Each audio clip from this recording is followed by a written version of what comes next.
Hi everyone, I'm joining you from a very cold UK to share some very good news.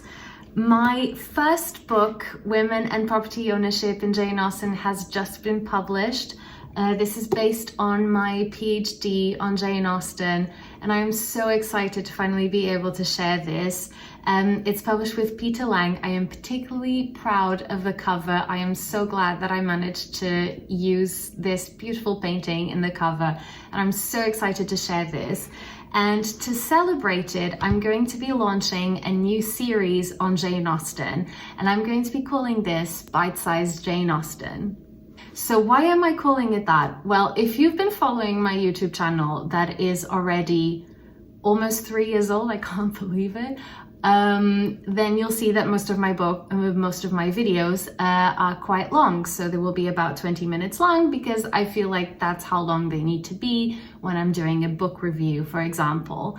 But I have had friends ask me, couldn't you do a series of shorter videos? Because, for example, after I've put the kids to sleep, I have about 5 minutes of time, and couldn't you do something that's a little bit shorter? So I've been thinking for a while about how I could do this, and this seems like the perfect opportunity. So every month for 10 months, I'm going to be sharing a 5-minute video where I will be telling you an aspect of Jane Austen's novels from my book that I'm hoping will make you see and think about Austen's novels in a different way.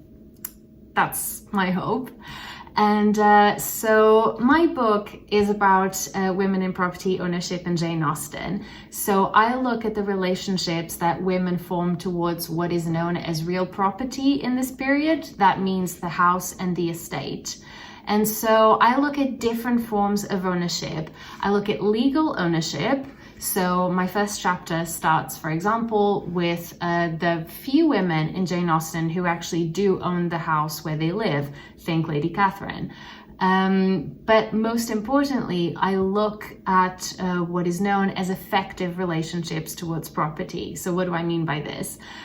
So these are relationships that are based on the emotions. So you may not be the legal owner of the house in which you live, but you act and you feel as if you are. And so this becomes a form of ownership in itself.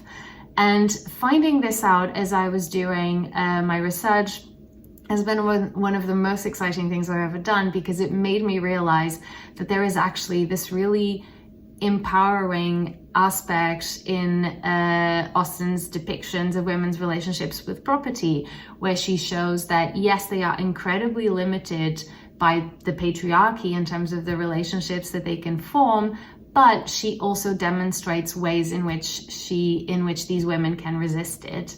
And she does it really, really well, as hopefully I will be able to show. And I am so excited. This book has been endorsed by 2 people that I so admire.